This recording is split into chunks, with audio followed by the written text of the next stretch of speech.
Electronic road pricing ini sebenarnya menjadi program pemerintah Provinsi DKI Jakarta untuk mengatasi permasalahan kemacetan. Kita tanya sama rakyat Jakarta, apakah transportasi publik di Jakarta ini sudah sangat nyaman? Apakah pedestrian kita sudah steril? Baru kita bicara tentang ERP. Yang satu belum selesai, kita sudah bicara yang lain.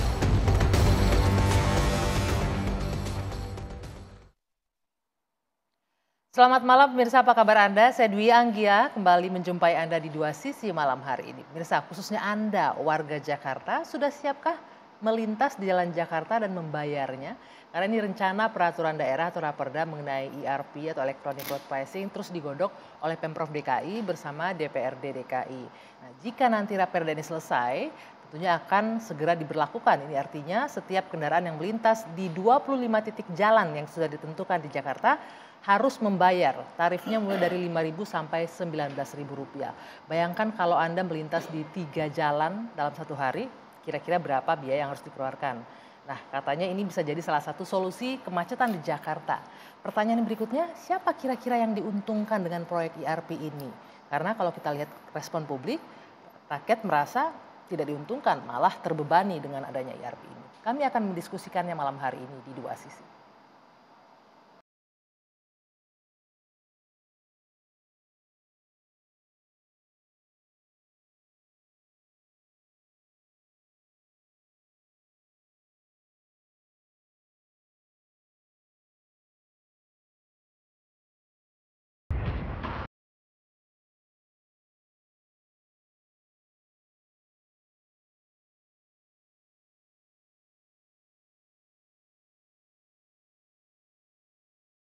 Electronic road pricing ini sebenarnya menjadi program pemerintah Provinsi DKI Jakarta untuk mengatasi permasalahan kemacetan. Strateginya ada dua, yaitu strategi pool, bagaimana layanan angkutan umum itu dibuat senyaman mungkin. Yang kedua adalah strategi push-nya, yaitu bagaimana pembatasan lalu lintas itu dilakukan. Sebelumnya kita sudah menerapkan yang namanya 3-in-1, kebijakan 3-in-1. Kemudian begitu dievaluasi tidak efektif, naik kebijakannya menjadi pembatasan dengan sistem ganjil genap electronic road pricing atau ERP yang sekarang saat ini kami sedang siapkan sebenarnya lebih fokus kepada penyiapan regulasinya. Jadi dalam mengambil suatu memang kebijakan itu, memang kita nggak bisa lompat-lompat dari hulu ke hilir. Hulunya sudah beres belum nih? Kita tanya sama rakyat Jakarta, apakah transportasi publik di Jakarta ini sudah sangat nyaman? Apakah pedestrian kita sudah steril? Nah, baru kita bicara tentang ERP. Yang satu belum selesai, kita sudah bicara yang lain. Padahal memang penyusunan raperda ini hanya untuk kebutuhan tender saja. Sekarang ini kebutuhan bisnis siapa nih? Ada titipan siapa nih?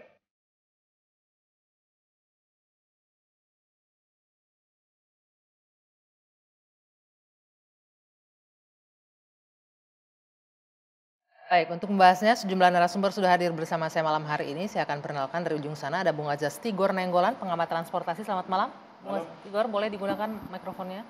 Ya, selamat malam Mbak Anggi. Ya, dan juga ini sudah hadir Bapak Syafrin Liputo, Kepala Dinas Perhubungan DKI Jakarta. Selamat malam Pak Syafrin. Selamat malam Mbak Anggi. Terima kasih sudah meluangkan waktu ya Pak ya.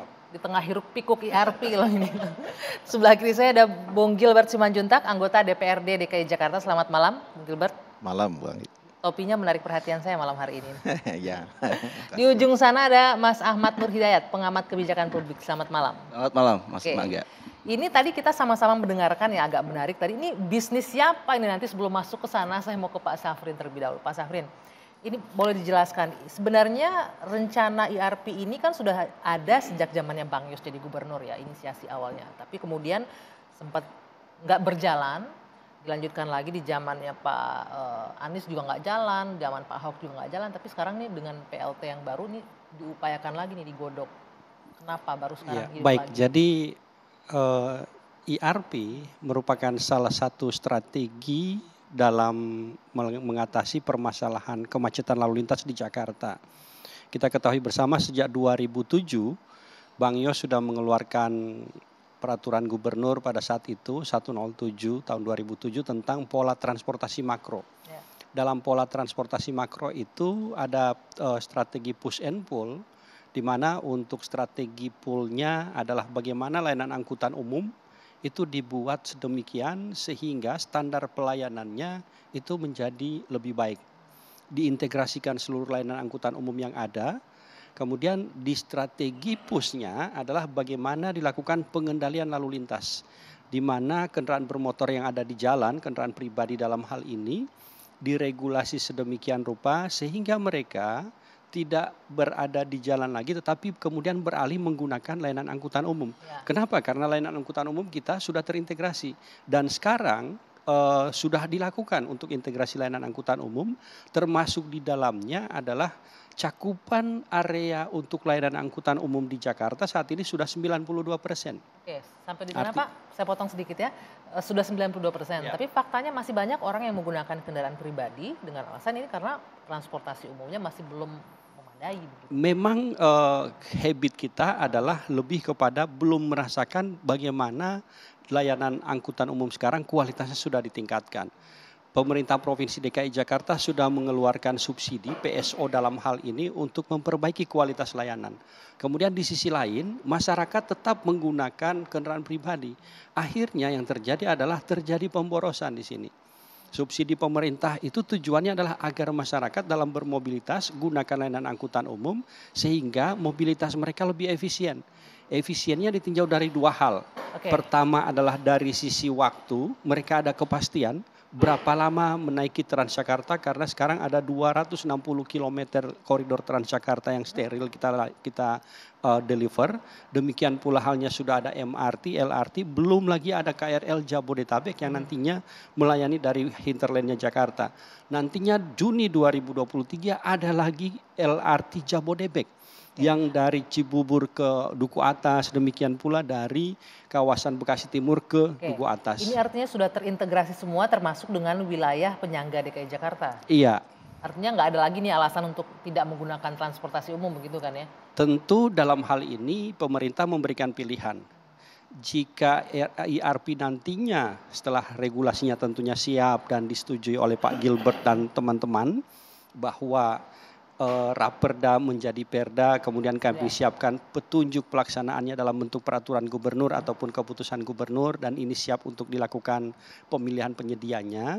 Tentu yang kemudian yang terjadi adalah masyarakat akan memiliki pilihan. Jika menggunakan layanan angkutan umum tentu tarifnya lebih murah dia. Tetapi jika menggunakan kendaraan pribadi Anda ada kompensasi untuk itu. Lumayan itu ya. Dari sana tentu pembiayaannya itu juga dikembalikan kepada peningkatan kualitas layanan angkutan di Jakarta. Oke, sekarang saya kembalikan Pak Gilbert. Bang Gilbert tadi dikatakan ini kan tergantung teman-temannya Bang Gilbert ini di DPRD. Tapi melihat memang sudah urgent harus ada IRP ini. Di saat kondisi transportasi publik kita yang seperti sekarang ini, apakah sudah maksimal sehingga harus dipaksakan nih masyarakat yang pengguna kendaraan pribadi harus pakai IRP berbayar? Baik, terima kasih. Saya melihat contoh yang diberikan kepada kita di DPRD adalah kota-kota besar di negara lain, di negara maju. Kalau melihat mereka dengan income per kapita sekitar 10 kali lipat dari kita ya, kita 4,5 juta misalnya, mereka 45 juta. Tentu mereka jalan berbayar tidak masalah. Dan tidak ada satupun contoh itu negara sedang berkembang. Artinya kota-kota maju ya, negara-negara maju. Artinya mereka juga tidak ada keberatan. Yang kedua, itu yang pertama. Jadi income mereka tidak sebanding kalau kemudian kita mau melakukan itu sebagai proyeksi ke kita atau ekstrapolasi ke kita atau generalisasi ke kita. Yang kedua, mereka melakukan electronic road pricing atau congestion price, biaya kemacetan. Itu sesudah transportasi publiknya optimal. Saya tidak mengatakan maksimal ya, karena London pun sampai sekarang masih membangun jalur MRT yang baru. Sampai kemarin kita kunjungan. Artinya electronic road pricing atau jalan berbayar atau congestion price adalah sebuah pilihan terakhir sesudah transportasi publik yang sudah maksimal atau optimal tidak mampu menjawab mengatasi kemacetan. Kalau itu tidak maksimal, jangan pindah ke congestion price. Alasan yang berikut, kita kan katanya mau resesi. Ini menjadi tidak sinkron. Data mau resesi, kita kemudian memajaki penduduk untuk jalan yang dibangun oleh pajak dari penduduk yang sama melewati jalan itu dipajaki lagi. Ini kan menjadi beban tidak ya buat rakyat sangat. Kita tidak anti dengan electronic toll pricing, tetapi jangan sekarang. Karena kalau itu dilakukan sekarang sama dengan membebani rakyat. Ada hal yang berikut nih. Jalan yang ada sekarang kan sebenarnya adalah sebuah kesalahan program. Diambil untuk sepeda, diambil untuk pejalan kaki, terjadi kemacetan. Kenapa lalu warga masyarakat, kenapa rakyat yang menanggung beban itu dibalik sebuah kebijakan yang salah? Ini kan kebijakan yang salah sebenarnya. Terlepas dari kebijakan yang salah, apakah Anda sudah melihat optimal nih penggunaan kendaraan atau transportasi umum kita? Baik layanannya, justru fasilitasnya. Itu kita pindah ke jalur ke transportasi publik optimal. Jalur MRT itu menjangkau semua daerah, jalur LRT menjangkau semua daerah, baru kita pindah jalan berbayar. Jangan jalan berbayar yang menjadi solusi untuk mengatasi kemacetan, karena ini akan menjadi beban buat masyarakat. Sekarang lihat aja, buruh minta gaji naik juga tidak bisa. Tetapi pajak buat jalan bisa keluar. Ini kan menjadi tidak baik buat sebuah kebijakan yang pro publik. Ini akan membuat sebuah suasana yang tidak nyaman begitu. Kalau kita mau mengadakan itu sekarang, sebaiknya tunda dulu. Ditunda dulu, bisa nggak ditunda dulu Pak Syafri? Nanti kita akan lanjutkan, kita jeda dulu sejenak. Dua Sisi kembali sesaat lagi.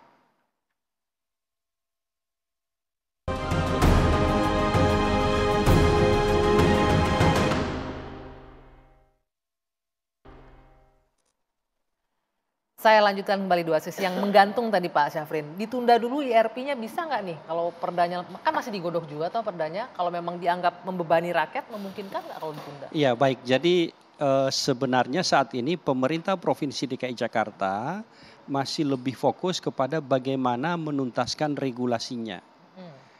Kenapa kami fokus kepada penuntasan regulasi? Karena berdasarkan pengalaman IRP dilaksanakan sejak 2015, tadi disebutkan di zamannya Pak Ahok. Nah, itu selalu gagal. Kenapa? Karena secara fundamentalnya itu lemah. Diatur dalam peraturan gubernur. Oleh sebab itu kemudian begitu dilakukan identifikasi masalah, ditemukan kita harus buat regulasi yang kuat dalam bentuk peraturan daerah, dan ini yang sekarang kami ajukan ke DPRD. Sudah masuk dalam program pembentukan peraturan daerah oleh Bapemperda tahun 2023. Sebenarnya ini pun sudah masuk 2022 kemarin. 2022 masuk dan kemudian sudah dilakukan beberapa kali rapat dengar pendapat antara stakeholders dan juga elemen masyarakat, dan sekarang dilanjutkan. Artinya bahwa tentu pembahasan ini pun tidak sebentar ya Pak Ajas Senior. Ini tetap akan butuh waktu yang lama. Saya mau ke Mas Ahmad. Mas Ahmad, tadi kalau kita dengar koleganya Bang Gilbert tadi ngomong, ini siapa sih yang diuntungkan? Ini harus ke sana melihatnya. Siapa yang diuntungkan dari proyek IRP ini? Kalau Anda melihatnya memang urgensi sekarang untuk IRP atau memang ada dalam tanda kutip hal-hal lain di balik ini? Ya terus terang saja, kalau bicara siapa yang diuntungkan adalah yang pertama adalah perusahaan pemenang tender dari proyek IRP ini. Ya kan? Pertanyaannya ini kan seolah-olah ada kegentingan kemacetan. Kalau saya melihat, tapi faktanya memang macet kan kita saat macet real. Sejak tahun pemerintah yang lalu juga macet. Cuma persoalannya adalah apakah ada langkah kreatif dari penjabat yang memimpin sekarang untuk menyelesaikan dengan cara yang murah, diamini oleh seluruh masyarakat. Karena begini, kita udah uji coba 3 in 1, efektif nggak? Orang pakai joki. Sekarang sudah ada ganjil genap. Ganjil genap orang-orang kaya itu punya 2 plat, dia punya 2 mobil. Satu dia beli ganjil, satu beli genap. Setiap dia mau pakai ditukar-tukar aja. Ganti ya. Iya kan? Nggak efektif juga akhirnya. Nggak efektif juga. Nah, karena kita punya persoalan yang sangat fundamental di mana jumlah jalan yang tersedia sama jumlah kendaraan sudah overload, tidak mencukupi. Jalannya nggak bertambah lebarnya. Kalau mau jujur, jumlah jalan di zaman Pak Fauzi Bowo sama di zaman sekarang itu lebih banyak di zaman Pak Fauzi Bowo. Kenapa? Karena sekarang itu sudah banyak penyempitan. Ada trotoar yang diperbesar. Jadi jumlah kendaraannya bertambah, jumlah jalannya diperkecil. Nah ini yang ingin saya katakan adalah ini pas kemacetan pasti terjadi. Orang secara logika begitu ya. Nah, jadi IRP ini Tepat nggak sekarang mau digenjot ini, di-push? Menurut saya IRP ini tidak tepat dan salah arah, salah jalan. Salah arahnya gimana? Jadi pertama begini ya, saya ingin bicara dulu bahwa dalam mengatasi kemacetan ini tidak bisa pendekatannya pemerintah daerah tok. Dia harus komprehensif secara nasional. Berapa jumlah kendaraan yang dibeli oleh masyarakat itu kan kebijakan nasional. Betul. Ya kan nggak bisa bicara DKI. Kendaraan juga terus meningkat dari tahun ke tahun. Apalagi pemerintah ngasih insentif DP 0% dan sebagainya. Yang kedua saya ingin katakan kan ada cara lain yang sebetulnya belum diterapkan ini. Dan ini diusung oleh Polda Metro Jaya, yaitu apa? Pengaturan jam kerja. Pak Safrin ya, kenapa nggak diuji coba itu? Itu kan nggak berbayar. Itu kan hanya proses koordinasi antar institusi. Simple Pak. Dan kalau macet adalah masalah orang Jakarta semua kita merasakan nggak enak, nggak nyaman. Oleh karena itu nanti ada berkorban, pengusaha berkorban, pekerja berkorban dan sebagainya. Apalagi kita udah biasa WFH, work from home. Sebetulnya kan bisa diterapkan. Ada alternatif lain yang tidak membebankan masyarakat harusnya. Gitu ya? Itu dia. Oke. Bung Tigor, Anda setuju nggak dengan itu? Ada alternatif lain yang nggak harus membebani rakyat. Ternyata IRP nggak perlu-perlu amat sekarang. Ya, saya dari 2010 ya mengikuti ini gitu. Semua argumentasi sama, ya, nggak perlu-perlu amat, belum sekarang, ekonomi, kan gitu ya. Tapi tadi kalau saya tangkap yang dikatakan oleh Pak Ahmad dengan Pak Gilbert ada kontradiksi kayaknya. Apa kontradiksinya? Pak Gilbert bilang ini masalah ekonomi belum siap, apalagi ini mau 2023 katanya kan resesi. Padahal juga dari 2010 juga seperti itu argumentasinya ekonomi. Tadi Pak Ahmad juga menyampaikan, kita udah uji coba ganjil genap, bayar joki. Satu orang bisa sampai 40.000. 3 in 1. Ya. Sekarang ganjil genap, beli mobil. Ekonominya di mana gitu loh? Persoalan ekonominya gitu loh. Artinya nggak akan membebani rakyat kalau bayar 5.000 sampai 19.000 rupiah itu? Mbak Anggi yang mengatakan, saya hanya menggambarkan. Ya kalau melihat rujukan omongan Anda gitu loh, kan ini kontradiksi ini antara kan? Pak Ahmad dengan Pak Gilbert gitu loh. Ya, karena saya ngikuti dari 2010 ini terus argumentasinya. Saya mau ajak begini. Singapura menerapkan IRP itu tahun 97. Ya. Ekonominya seperti lebih baik Jakarta sekarang, Indonesia sekarang. 96-97. Moda transportasi publiknya juga Jakarta lebih baik dengan Singapura pada saat itu gitu loh. Okay. Tapi Singapura jalan terus. Ya. Jalan dengan segala model yang boleh dibilang luar biasa. IRP-nya dijalanin dengan sistem tiket, stiker. Artinya gini. Ya, Jakarta sebetulnya nih udah terlambat gitu loh. Ya, sudah terlambat. Jangan sampai nanti terlambat lagi, lebih susah lagi gitu loh. Ini yang saya mau sampaikan. Kedua, ya, kita harus berani coba, kita harus berani jalankan. Ini udah kelamaan. Argumentasi apapun tuh udah dari 2010 seperti itu gitu loh. Oke, jadi sekarang nggak usah direken nih, masyarakat bilang ini terbebani segala macam ini. Enggak, tadi kan faktanya tadi mau apa gitu argumentasinya gitu loh. Mau ekonomi tadi dijawab sendiri oleh Pak Ahmad.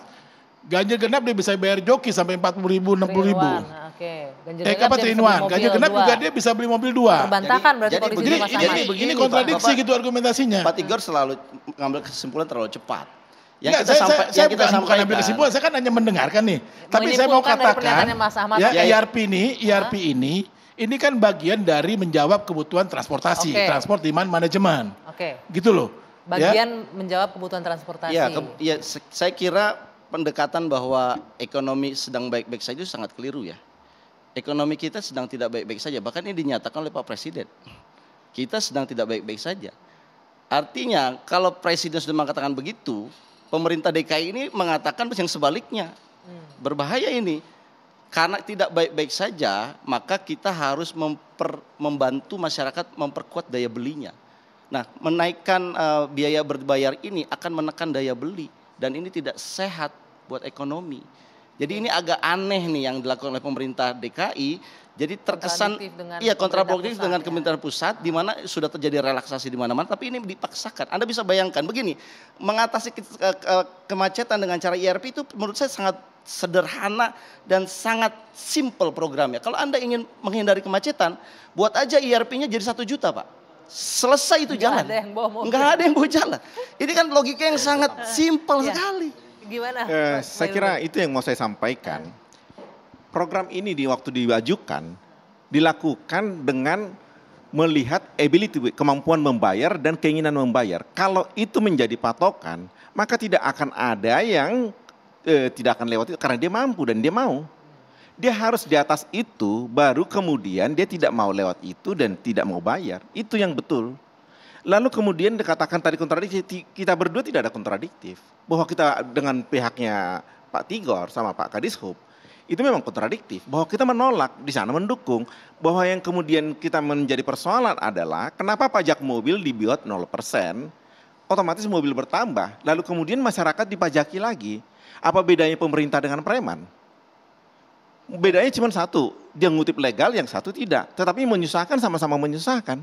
Nah persoalan di sini adalah kalau kita lihat, kalau kita melihat bahwa pajak mobil ini dinaikkan, masih bisa itu ditekan angka penjualan mobil. Kalau kemudian pajak parkir dinaikkan masih bisa. Tidak ada, tadi sudah saya sampaikan, tidak satu pun negara yang melakukan IRP sebelum transportasi publiknya mumpuni. Karena tidak akan bisa, jalur sepeda pun tidak akan bisa menyelesaikan persoalan karena yang naik cuma 1-2.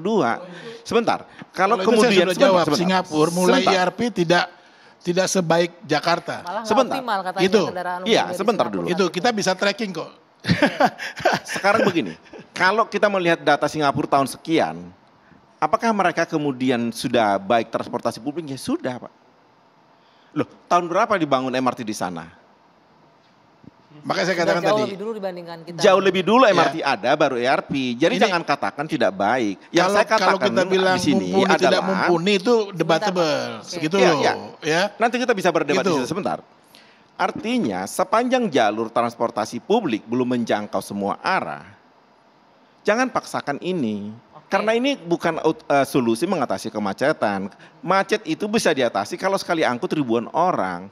Kenapa di negara maju setengah penduduknya di bawah tanah, setengah di atas tanah? Karena mereka kemudian menggunakan transportasi publik. Artinya transportasi publik kita belum menyentuh semua wilayah Belum menyentuh. di Jakarta. Kemudian, nanti Pak Syafrin ditanggapi. Kita jeda dulu sebentar. Satu lagi, kita tidak pernah terlambat menerapkan ERP loh. Jangan pernah katakan bahwa kita terlambat menerapkan, tidak. Justru saya mengatakan ERP tidak dibutuhkan. Tidak dibutuhkan? Tidak dibutuhkan. Oke, nanti kita dengar tanggapan dari Pak Syafrin. Usai jeda saat lagi.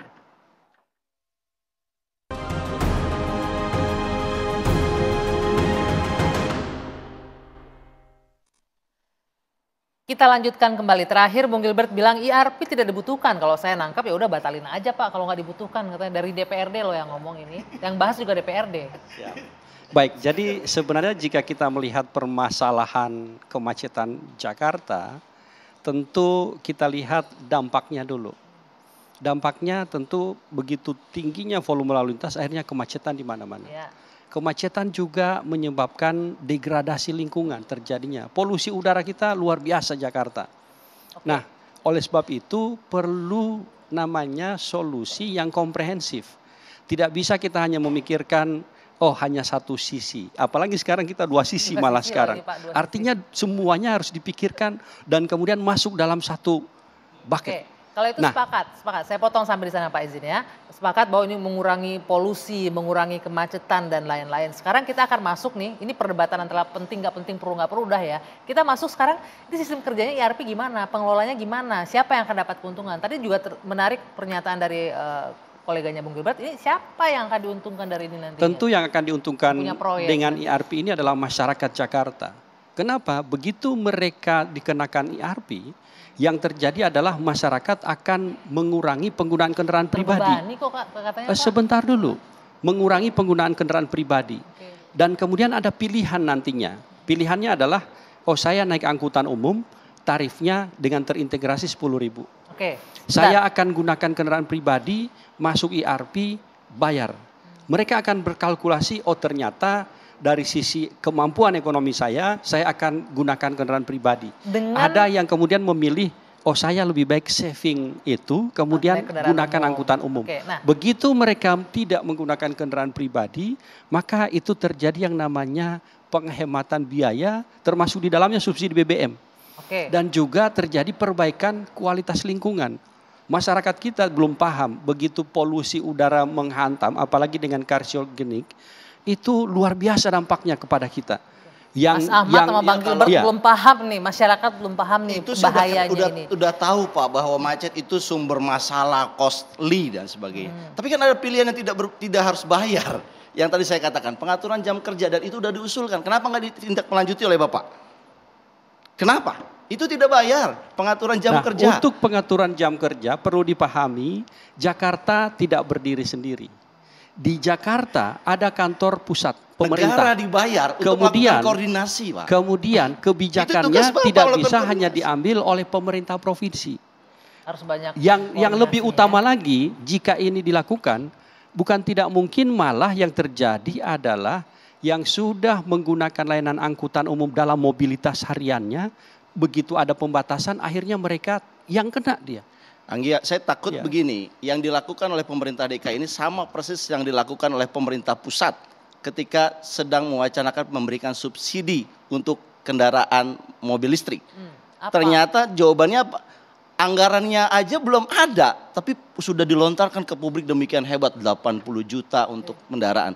Yang ini juga sama, proses making polisinya, aturannya baru digodok. Iya, ini kan aturannya masih digodok, tapi seolah-olah diumumkan 25 rate-nya. Pertanyaannya sederhana aja Pak, Bapak sebagai kepala dinas sudah hitung belum berapa pendapatan DKI yang diperoleh dari ini? Oke, kita hitung-hitung kasar nih Mas Ahmad ya. Kalau tadi tarifnya paling tinggi 19.000, kita ambil yang tengah 10.000 deh. 10.000. Jumlah kendaraan yang melintas di Jakarta dari Polda Metro Jaya itu berapa? 20 jutaan ya. Kita kurangin kendaraan umum, mobil listrik atau kendaraan emergensi dan lain-lain.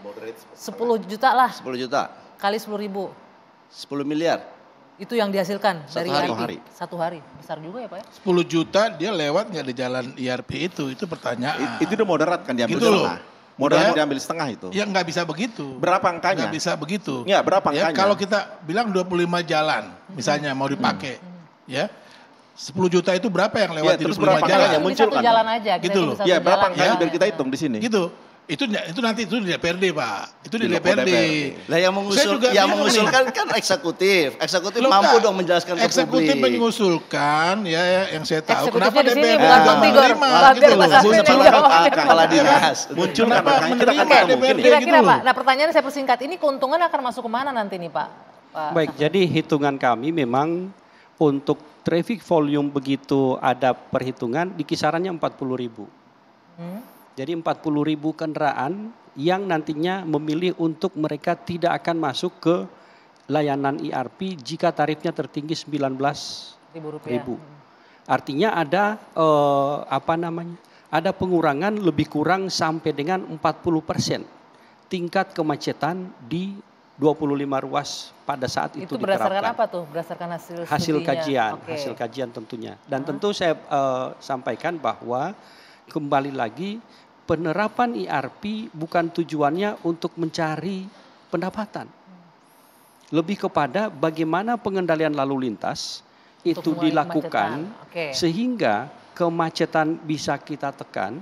Kemudian masyarakat akan mendapatkan prinsip mobilitas yang efisien. Itu saya setuju Pak, tapi kan tidak bisa kita nafikan juga bahwa fakta keuntungan yang didapatkan dari IRP ini juga besar. Makanya muncul tadi pernyataan ini, siapa nih kira-kira yang akan dapatkan untung nanti dari ini? Tentu yang diuntungkan saya sampaikan tadi itu adalah masyarakat. Oke, tapi pengelolanya kan Pemprov ya. Nanti hasil dari IRP apakah akan masuk ke Pemprov dan juga ke pengelola swastanya? Untuk pengelolaan tentu dari sisi perhitungan nantinya kembali lagi bahwa keseluruhannya akan dilakukan setelah regulasinya firm selesai. Perda, Pergub, keputusan gubernur selesai. Masih panjang berarti ya. Itu baru dilakukan. Tetapi dari usulan kami ke dalam materi Ramperda pun ini sudah disampaikan bahwa penggunaan pendapatan dari hasil electronic road pricing ini ada 4. Apa aja? Yang pertama adalah tentu untuk membiayai operasional IRP itu sendiri. Yang kedua untuk mengatasi permasalahan first and last mile layanan angkutan umum kita. Jadi active mobility yang nantinya didorong untuk disiapkan sarana prasarananya. Yang ketiga adalah tentu peningkatan kualitas layanan angkutan umum termasuk dalamnya cakupan area wilayah di Jakarta tentunya. Diperluas lagi itu ya. Diperluas, sekarang kita sudah di 92%. Dan yang terakhir tentu adalah bagaimana pendapatan itu dipergunakan untuk memperbaiki kinerja atau unjuk kerja lalu lintas secara keseluruhan. Oke, artinya balik-balik lagi untuk manfaatnya masyarakat. Saya kira kita mesti melihat persoalan ini secara mendasar ya. Apa sih yang terjadi sampai terjadi macet? Karena jumlah kendaraan lebih banyak daripada jumlah jalan. Pertumbuhan kendaraan lebih tinggi dari pertumbuhan jalan. Lalu apa yang mesti kita lakukan? Bukan kemudian kita memajaki, karena memang kendaraan yang tumbuh ini akan memberikan PAD yang sangat besar kepada pemerintah daerah. Tapi bukan kemudian kita memajaki mereka melalui jalan tertentu, kita ambil lagi uang di situ. Ini kan pajak kendaraan dia bayar, pajak jalan dia bayar. Ini pertanyaan saya tadi itu, apa bedanya pemerintah dengan preman begitu kan? Karena kalau kita melihat akar masalahnya adalah jumlah kendaraan yang lebih besar dari jumlah jalan. Ya berarti jumlah kendaraan yang mesti dikurangi. Apakah membatasi jumlah kendaraan per kakak? Apakah membatasi umur kendaraan? Apakah kemudian membatasi kendaraan yang meninggikan biaya parkir, dan kemudian membatasi umur kendaraan dan sebagainya. Banyak hal alternatif yang masih bisa kita kerjakan selain memajaki ini. Yang paling vital sebenarnya, karena targetnya adalah mengurangi polusi dan mengurangi kemacetan, bukan dengan memajaki penduduk, tetapi memperbaiki transportasi publik. Ini transportasi publik belum optimal, lalu kita masuk ke dalam suatu sifat yang sifatnya membuat masyarakat makin susah. Jangan berharap kemudian masyarakat ini angka kebahagiaannya akan tinggi. Ya, saya mau jawab, Mbak Anggi. Ya, jadi gini, betul memang. Ya, angka pertumbuhan kendaraan bermotor itu lebih tinggi dibandingin angka pertumbuhan jalan. Ya, angka pertumbuhan jalan tuh di Indonesia juga termasuk di Jakarta 0,01%. Masih segitu Pak Safrin ya. Lalu pertumbuhan kendaraan bermotor ya di Jakarta itu 11%. Jadi nggak bisa kita ngejar bikin jalan Pak Ahmad. Kalau berpikirnya logis, tahun kendaraan. Bukan, misalnya, nah makanya itu kan itu berbagai macam kebijakan strategi yang bisa dilakukan. Yang bisa adalah, oke, kita kesampingan bikin jalan, udah nggak mungkin ngejar. Bagaimana mengendalikan, ini udah pada beli ini sekarang. Ya udah pada beli kendaraan jumlahnya begitu besar. Nah sekarang yang perlu diatur adalah strategi mengendalikan mereka supaya nggak mudah make. Sebentar. Gitu loh, nggak mudah memakai itu, makanya saya bilang tadi ERP ini satu paket, hanya Pak Safrin. Sebentar Bang Tigor, ya, mengendalikan kan ya, poinnya di situ mengendalikan. Kan? Sehingga kalau dia pakai kendaraan pribadi dia menjadi beban, tambah. Sebentar. Saya tanya ke Bang Tigor nih, kalau hanya dengan tarif 5.000 sampai 19.000 mau bayar apa enggak? Makanya saya bilang, tadi saya udah bilang, tadi waktu 3 in 1 berani bayar 60.000. Ya. Waktu ganjil genap berani beli mobil kedua. Makanya saya bilang kepada teman-teman publik dan media kemarin, kalau 5.000 sampai 19.000 itu masih kemurahan. Gini, berapa yang biar orang nggak mau jalan? Makanya ini saya mau kasih masukan ke DPRD sebetulnya karena regulasinya di DPRD di pembahasannya gitu jangan loh. Kembalikan ke kita hanya terima, jangan dilempar ke DPRD dulu. Gini, waktu ganjil genap kemarin berapa ruas jalan? Sebentar Pak. 25 kan? Sebentar dulu. Waktu saya mau ganjil jawab genap dulu. masyarakat juga pindah jalur. Sebentar. Ya. Nah sekarang berapa angka yang pas yang kalau bikin orang yang punya kendaraan pribadi nggak mau bayar nih gitu? Kami pernah kasih masukan ke Pemprov itu. Tarif itu fluktuatif. Ya, ketika demand-nya tinggi, tarifnya tinggi. Saya waktu usul sampai 50.000. Jadi diatur lagi waktunya gitu, jam berapa? Bukan diatur, pokoknya programnya di program. Ketika jalan itu demand, misalnya Sudirman Tamrin kita pasang, demandnya tinggi, dia mahal.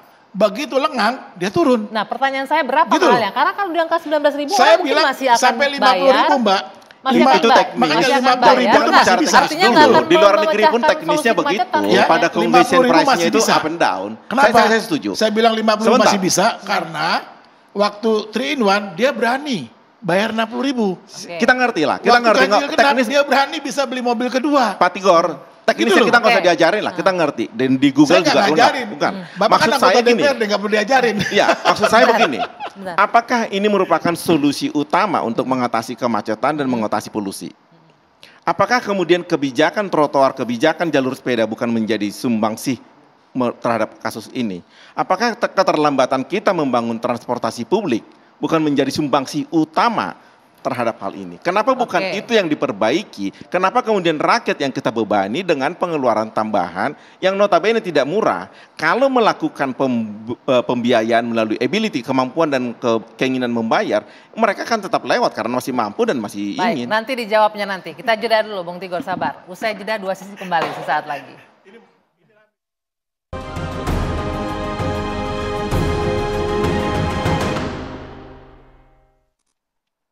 Ya, dilanjutkan Bung Tigor, pertanyaan tadi, apakah ini akan jadi solusi kemacetan yang efektif?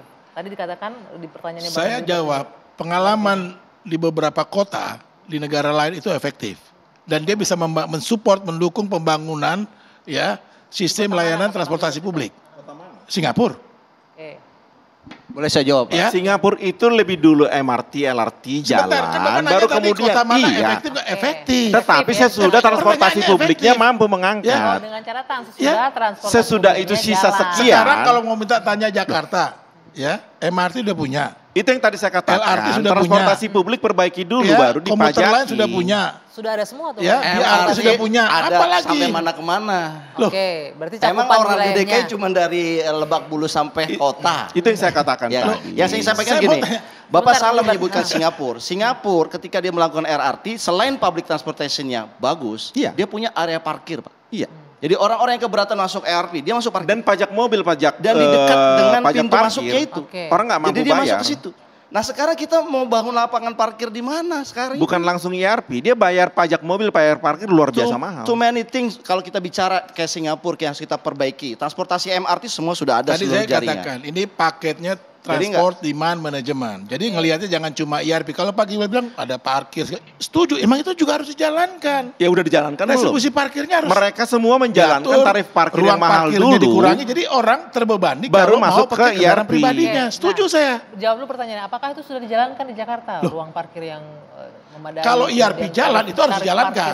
Gitu loh. Jadi sekarang ini belum ada. Itu dulu itu dulu dibuat, baru IRP dibuat langsung dipaksakan. IRP. Perda parkir sudah ada, Pak. Oke, sebentar. Ya, Bapak harus jalanin, gitu loh. Sekarang mau parkir kemana? Jadi Berapa sekarang uang jika parkir? memang kita biasa menggunakan angkutan umum yang dari arah barat itu biasanya mereka parkir di Kalideres. Oke. Di sana ada lokasi park and ride. Kemudian masyarakatnya itu cukup bayar 5.000 per hari melanjutkan dengan Transjakarta masuk ke dalam kota. Oke. Demikian pula halnya yang dari selatan, Lebak Bulus. Kita sudah punya park and ride. Mereka bayar 5.000 per hari flat selama mereka melanjutkan dengan MRT atau Transjakarta. Timur di Kampung Rambutan, di Cililitan, di PGC Cililitan juga sudah tersedia. Bahkan kami kerjasama dengan hinterlandnya Jakarta, dengan Bekasi, dengan Bogor untuk membangun lokasi-lokasi parkir di sana dan kemudian masyarakat bisa melanjutkan dengan angkutan umum. Kembali lagi bahwa tujuan kita adalah bukan dalam rangka IRP kemudian mendapatkan PAD yang tinggi. Tetapi lebih kepada bagaimana kota Jakarta kita siapkan menjadi sebuah kota yang berkelanjutan. Bukan untuk kita yang saat ini hidup di dalamnya. Tetapi bagi anak cucu kita yang nantinya. Berpikirnya jauh bagaimana kota ini kita siapkan sehingga degradasi lingkungan yang selama ini terjadi akibat kemacetan lalu lintas yang demikian masif, ini bisa kita tekan. Baik. Dan terjadi perubahan paradigma berpikir masyarakat. Oh, kami akan gunakan kendaraan umum karena lebih efisien dari sisi waktu dan biaya. Jika memiliki uang lebih misalnya, oh tarifnya tadi kata Pak Astina itu ajas Tigor Nainggolan. Kata Bang Astina adalah 50.000 atau kata Pak Ahmad 1 juta. Silahkan. Jadi masyarakat itu sudah punya pilihan. Beda jika kita berpikirnya adalah IRP saja. Maka yang terjadi adalah masyarakat dipaksa dan tidak memiliki pilihan untuk bermobilitas yang efisien tadi. Berpikirnya lebih visioner Bang Gilbert, jauh ke depan. Park and ride itu memang dibangun ada dan terisi. Tapi masalahnya tetap macet kan. Itu yang saya mau katakan. Artinya park and ride-nya tidak memenuhi kebutuhan. Perlu yang lebih luas. Apakah kalau dibangun kemudian akan selesai? Tidak selesai juga, karena kunci utama di semua negara maju, kita ambil contoh nih, dulu Beijing adalah kota paling terpolusi di dunia. Pernah nggak 10 tahun yang lalu pergi, sekarang pergi? Berubah total, karena apa? Transportasi publik, apakah mereka menerapkan electronic road pricing di sana? Tidak. Transportasi publik dulu perbaiki. Kalau masih gagal, naikin pajak kendaraan, naikin pajak parkir, kemudian membatasi jumlah mobil per rumah tangga. Kalau itu masih gagal, solusi terakhir adalah electronic road pricing. Bukan itu menjadi solusi utama. Apa sih yang mau dicapai di situ? Pengusaha doang yang diuntungkan. Pengusaha doang yang diuntungkan, siapa tuh pengusahanya? Ini kan balik lagi, tapi teman-teman Anda di DPRD yang akan menyelesaikan. DPRD hanya menerima ujungnya, eksekutif dong. Eksekutif yang harus membatasi diri gitu loh, tidak menawarkan ini. Tapi kan yang ngetok nanti teman-teman di DPRD bisa menjamin nggak ini nggak perlu, ya udah dibatalkan saja. Jangan dilempar ke kita. Saya sekarang dalam posisi mengatakan tidak. Sekarang kenapa kemudian masih dilempar ke kita? Eksekutif dong. Kan ini jadi pembahasan jadi poin kelima, Raperda itu DPRD. Loh, jangan dikembalikan ke kita. Anda yang membela. Saya nggak mengembalikan. Anda yang membela, saya menolak. Kenapa kemudian mengatakan ada di saya? Ini masuk jadi pembahasan DPRD yang memutuskan, bukan Pemprov. Gitu loh, bukan saya, bukan masyarakat. Gitu kan? Jadi perlu dipahami bahwa semua regulasi kita itu ada yang amanat regulasi. Jadi dalam peraturan daerah nomor 5 tahun 2014 tentang transportasi, di sana diamanatkan. Jadi itu harus ditetapkan dengan peraturan daerah. Nah sekarang tugas itu pemerintah siapkan draftnya berdasarkan prinsip aspek filosofisnya seperti apa, yuridisnya bagaimana, sosiologisnya seperti apa, ini terpenuhi, kami usulkan. Bahwa electronic road pricing ini bukan solusi untuk kemacetan dan polusi. Saya mau mengatakan itu. Nanti nyatakan aja Pak di DPRD Pak. Jangan ngajarin saya sekarang sedang lagi ada di sini. Enggak, kita lagi ada di sini. Saya mau mengatakan itu, bahwa kita melihat ini bukan solusi terhadap persoalan ini. Kuncinya itu, ini bukan solusi kemacetan. Mudah-mudahan ini juga di kemacetan dan polusi ya. Mudah-mudahan ini ditangkap juga oleh teman-teman di DPRD DKI Jakarta bagaimana rakyat merasa terbebani. Apalagi Bung Gilbert ngomong tadi ini bukan solusi kemacetan dan juga bukan solusi polusi. Kalau gitu kita akan tunggu sampai di mana pembahasannya dan apakah akan benar-benar jalan ini perda nantinya. Terima kasih Bapak-Bapak sudah hadir sekali lagi di Dua Sisi malam hari ini. Terima kasih semuanya. Dan pemirsa kami ingatkan untuk Anda yang ingin terus menyaksikan TV One, jangan lupa scan ulang STB Anda. Akhirnya saya Dwi Anggia menutup Dua Sisi malam hari ini. Sampai jumpa pekan depan.